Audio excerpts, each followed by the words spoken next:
بسم اللہ الرحمن الرحیم حامدا و مصلیا قال اللہ تبارک و تعالی وما هذه الحیاۃ الدنیا الا لہو و لعب و ان الدار الآخرۃ لہی الحیوان لو کانوا یعلمون صدق اللہ مولانا العظیم و بلغنا رسولہ النبی الکریم الرؤوف الرحیم۔ آج کے درس قرآن و سنت کا عنوان زندگی کی سب سے بڑی غلطی کیا ہے؟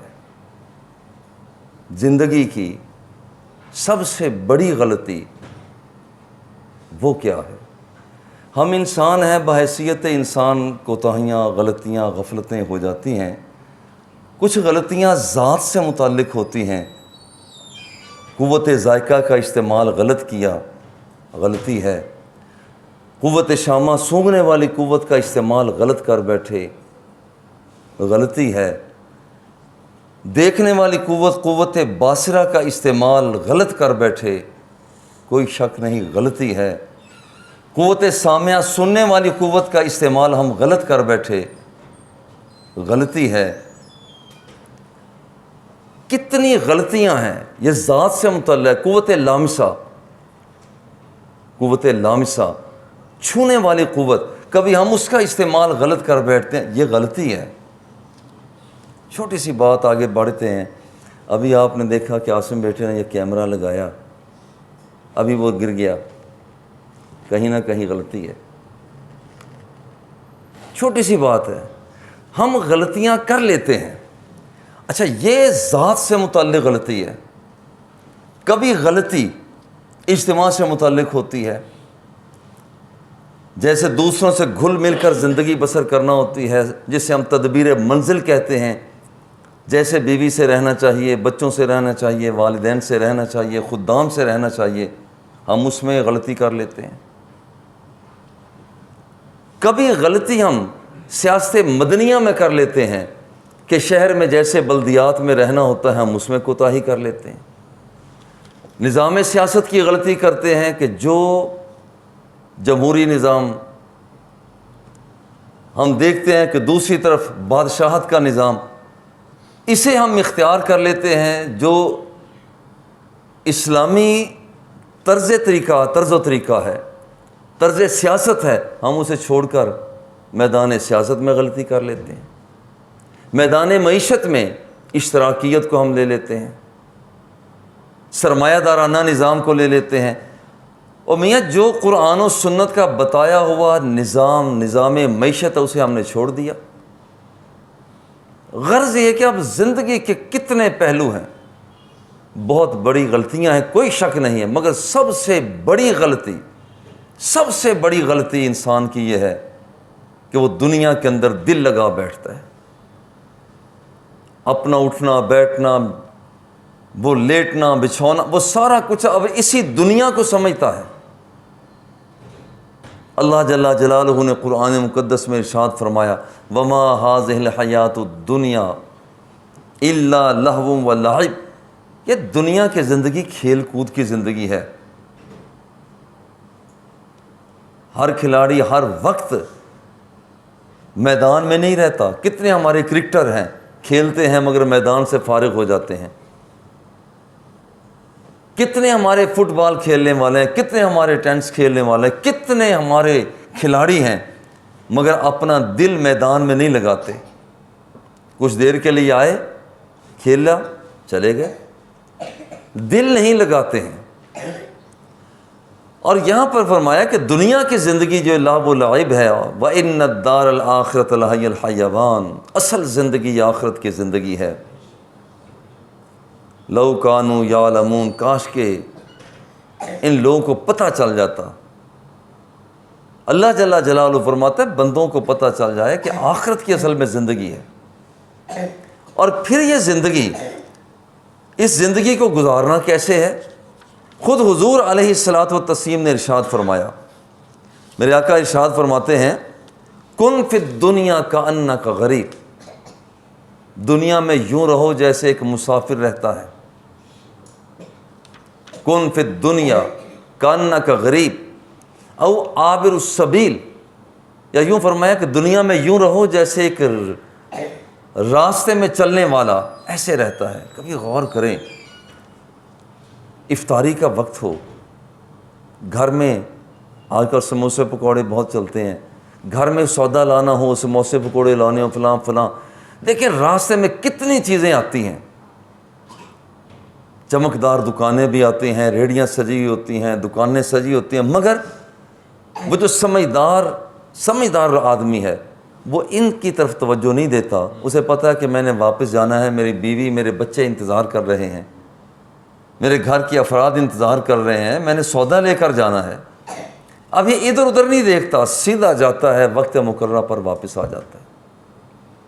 مگر وہ بندہ جو سامان افطاری کا لینے کے لیے جا رہا ہے، راستے میں چمک نظر آئی، وہاں رک گیا، تماشا ہو رہا تھا، وہاں رک گیا، لوگوں کی آپس میں جنگ ہو رہی تھی، وہاں رک گیا، کھیل تماشا دیکھنے لگ گیا۔ اب یہ بندہ خود بھی برباد ہوا اور دوسروں کو بھی پریشان کیا۔ ذرا رک کر سوچیں، ہم زندگی کا سفر کر رہے ہیں، راستے میں کتنے کھیل تماشے ہیں، ٹی وی لگا ہوا ہے، اپنا کھیل تماشا، ڈش کے پروگرام، اپنا کھیل تماشا، دوسری چیزیں تو چھوڑیں، وہ جو آج کل ہمارے پاس فون ہے، ٹچ فون ہے، اب یہ کتنا بڑا تماشا، جو بندہ اس میں گم ہو گیا اس کا مطلب ہے کہ وہ مار کھا گیا، اور جو اس سے آگے بڑھ گیا کہ میرا سفر آگے ہے، میں نے فون کو نہیں دیکھنا، میں نے تماشا نہیں دیکھنا، میں نے ڈرامہ نہیں دیکھنا، میں نے یہ دنیا کی چمک نہیں دیکھنی، جب دل میں آتا ہے کہ میں نے تو اپنے مصطفیٰ کا فرمان دیکھنا ہے، بس یہ بندہ وہ ہے، یہ وہ شخص ہے کہ جو دنیا کے زندگی کے اندر کامیاب ہو جاتا ہے۔ اور سب سے بڑی غلطی یہ ہے کہ بندہ دنیا کے اندر دل لگا لے۔ حضرت ابن عمر رضی اللہ تعالی عنہ آپ فرمایا کرتے تھے، اذا امسیت، جب تیری شام ہو جائے، فلا تنتظر الصباح، تو صبح کی انتظار نہ کر، پتہ نہیں صبح ہونی ہے یا نہیں ہونی، شام ہو جائے صبح کی انتظار نہ کر، وَإِذَا أَصْبَحْتَ فَلَا تَنْتَظِرِ الْمَسَاءَ، اور یاد رکھ کہ جب تو صبح کرے تو شام کی انتظار نہ کر، شام کی انتظار نہ کر، وَخُذْ مِنْ صِحَّتِكَ لِمَرَضِكَ، جب تو صحت مند ہے تو مرض کی تیاری کر۔ اس کا مطلب سادہ سا مطلب یہ ہے کہ جو بندہ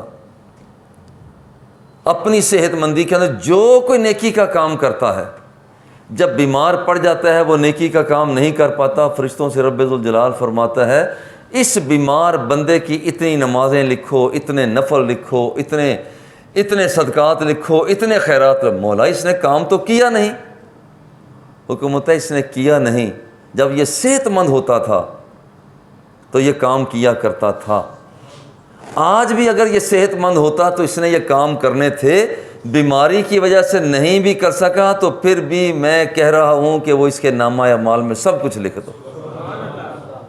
تو جب بندہ صحت مند ہو تو اس وقت یہاں پر اپنی صحت مندی کے اندر، اور یہ صحت مندی ایسی ہے، اکثر و بیشتر لوگ اپنا یہ وقت ضائع کر بیٹھتے ہیں، اکثر و بیشتر ضائع کر بیٹھتے ہیں، صحت مندی ہے وقت ضائع کر بیٹھتے ہیں، جہاں نہیں دیکھنا وہاں دیکھا، جو نہیں پکڑنا اسے پکڑا، جو نہیں چکھنا اسے چکھا۔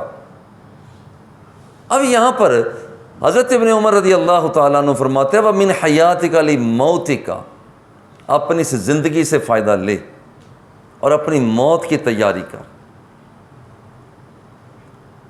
حضرت حاتم اسم فرماتے ہیں کہ جب سے مجھے اس بات کا علم ہوا ہے، موت میرے پیچھے لگی ہوئی ہے، تو میں نے موت کی تیاری کرنا شروع کر دی ہے۔ کہتے میں بڑا آسودہ ہو گیا ہوں، آسانی پیدا ہو چکی ہے۔ حضرت ابو عباس سہل بن سعد ساعدی رضی اللہ تعالی عنہ آپ فرماتے ہیں جاء راجل الی النبی صلی اللہ علیہ وسلم ایک شخص حضور کی بارگاہ میں حاضر ہوئے اور آ کر عرض کرتے یا رسول اللہ دلنی علی عمل اذا عملتہ احبنی اللہ واحبنی الناس، حضور کہ مجھے ایسا وظیفہ عطا فرمائیں کہ جب میں وہ کروں تو میرا رب راضی ہو جائے، رب کی مخلوق بھی راضی ہو جائے۔ اب میرے آقا نے وظیفہ کیا عطا فرمایا۔ ہمارے ہاں عموماً لوگ وظیفے کرتے ہیں، انگلیوں پر پڑھنے والے، گٹھلیوں پر پڑھنے والے، یہ سارے ٹھیک ہیں، مگر عملی وظیفہ ہم بھول جاتے ہیں۔ بہت سے مسائل ہمارے اپنے الجھائے ہوئے ہوتے ہیں، وہ عملی وظیفہ ہم اختیار نہیں کرتے۔ وہ تسبیح تو پھیرتے ہیں، ہم گٹھلیوں پر پڑھتے ہیں، پوروں پر پڑھتے ہیں، انگلیوں پر پڑھتے ہیں، مگر عملی وظیفہ وہ نہیں کر پا رہے ہوتے۔ صحابی نے پوچھا حضور مجھے عملی وظیفہ عطا فرمائیں۔ فرمایا ازہد فی الدنیا یحبک اللہ، دنیا کے اندر بے رغبت ہو کر رہو، تمہارا رب تمہارے ساتھ راضی ہو جائے گا۔ وازہد فی ما فی ایدی الناس یحبک الناس، لوگوں سے بے نیاز ہو جاؤ۔ جب تم لوگوں سے بے نیاز ہو جاؤ گے، یاد رکھنا کہ یہی لوگ تمہارے نیاز مند بن جائیں۔ ہماری مصیبت یہ ہے کہ اسے راضی کرنا ہے، وہ اچھل گیا اسے راضی کرنا ہے، وہ یہاں پر لوگوں کے راضی کرنے میں لگ جاتے ہیں۔ اللہ فرماتا ہے ان سے بے نیاز ہو جاؤ، کام وہ کرو جو تمہارا رب چاہتا ہے۔ بے نیازی کا یہ مطلب نہیں کسی کو لفٹاؤ نہیں، ان سے محبت نہ کرو، نہیں، یہ مخلوق خدا سے محبت تو ضروری ہے، مگر اس انداز میں جو رب نے چاہا ہے اس انداز میں چلو۔ اللہ حضرت عمر بن خطاب رضی اللہ تعالی عنہ ایک دن ذکر فرما رہے تھے، اللہ نے بھئی لوگوں کو بہت کچھ دیا ہے، اتنا مال دے دیا لوگوں کے پاس، جیسے آج کل دیکھیے ہمارے پاس جو بندہ غریب سے غریب، اس کے پاس کیا کچھ سہولتیں نہیں ہیں، یہ غریب بندے کا حال ہے۔ میں ایک جگہ پر گیا تو میں جھونپڑیوں کے قریب سے گزر ہوا تو انہوں نے کہا جناب یہاں پر باقاعدہ انہوں نے اپنے خیموں کے اندر ٹی وی رکھا ہوا ہے، رنگین ٹی وی ہے، وہ ان کی سہولتیں ہیں، لیکن خیمہ لگایا ہوا ہے۔ حضرت عمر بن خطاب رضی اللہ تعالیٰ عنہ لوگوں کے جو کچھ انہیں دستیاب ہوا ان کا ذکر فرما رہے تھے، اور جو جملے عطا فرمائے، انہوں نے فرمایا لقد رأیت رسول اللہ صلی اللہ علیہ وسلم یظل اليوم یلتوی ما یجد من الدقل ما یملو بہ بطنہ۔ آپ فرماتے ہیں کہ میں نے خود حضور علیہ الصلوۃ والتسلیم کو دیکھا، سارا دن آپ بھوک کی وجہ سے بل کھاتے رہتے، کوئی چیز دستیاب نہ ہوتی، اور جب کھانے کا وقت بھی آتا تو ایک کم ترین سی کھجوریں، گھٹیا سی کھجوریں بھی اتنی دستیاب نہ ہوتی کہ آپ اپنا پیٹ بھر لیتے۔ یہ حضور علیہ السلام کائنات کے بادشاہ، دو جہان کے بادشاہ، جو خود فرماتے ہیں انما انا قاسم واللہ یؤتی، میرا اللہ مجھے عطا فرماتا ہے، میں اسے آگے تقسیم کرتا۔ ان کا حال یہ ہے ما یملو بہ بطنہ، اتنی بھی کھجوریں، ردی قسم کی کھجوریں اتنی سی بھی دستیاب نہ ہوتی کہ اس کے ساتھ اپنا پیٹ بھر سکتے۔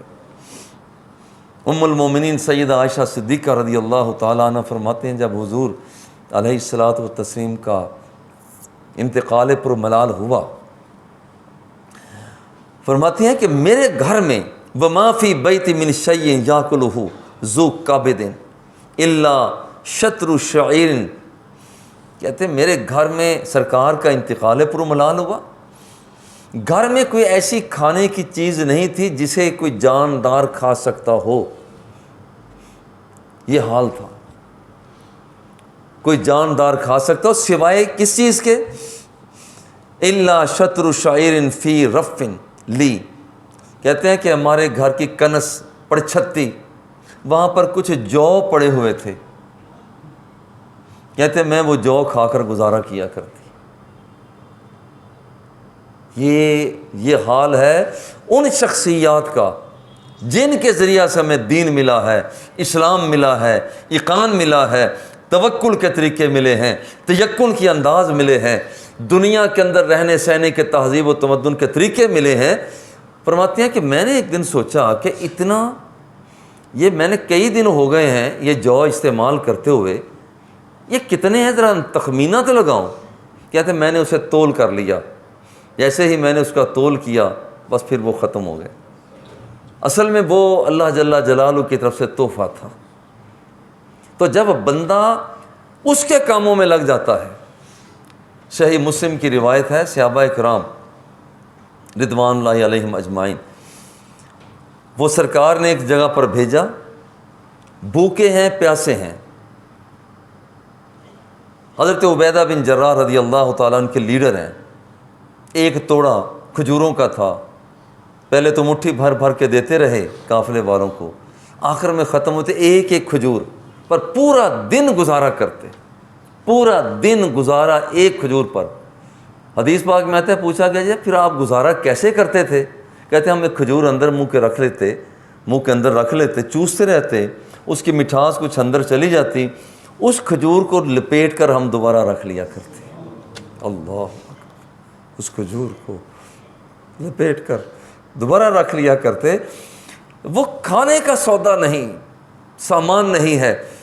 کہتے ہیں کہ جب ہم ساحل سمندر پر تھے، دور سے ہم نے دیکھا کوئی ایک پہاڑ ٹیلا سا ہے، تو وہاں پر جب قریب گئے ہیں، اب دیکھیں رب ذوالجلال کرم کتنا کرتا ہے۔ کہتے ہیں ایک مچھلی کا نام تھا امبر، وہ اتنی لمبی چوڑی کہ صرف اس کا ایک آنکھ کا حصہ، حضرت ابن جراح فرماتے ہیں کہ اس کی آنکھ کو وہ نکال کر جب اس کی آنکھ کے دائرے کے اندر بندوں کو، انسانوں کو بٹھایا، 10 آدمی اس ایک دائرہ میں بیٹھ گئے تھے۔ اب ہوا کیا، اب یہ وہ پہلے سوچا کہ اب پتہ نہیں حلال ہے حرام ہے۔ ابن جراح فرماتے ہیں کہ میرے دل میں یہ بات آئی کہ جو صحابہ کرام بھوک سے نڈھال تھے، رب ذوالجلال نے اپنی طرف سے انہیں یہ تحفہ عطا فرمایا کہ 40 دن تک، مہینہ بھر یا 40 دن تک ہم اس میں سے ایک بیل جتنا ہوتا ہے اتنا ٹکڑا گوشت کا نکالتے، وہ پکاتے اور استعمال کرتے، کھاتے پیتے۔ جب واپس ہم مدینہ منورہ پہنچے ہیں تو حضور علیہ الصلوۃ والتسلیم کے لیے بھی ہم اس کا ایک حصہ لے کر آئے تھے۔ دیکھیں جب بندہ اس کا ہو جاتا ہے تو رب ذوالجلال اپنے بندوں کا ہو جاتا ہے۔ صلی اللہ تعالی علی حبیبہ و آلہ و اصحابہ۔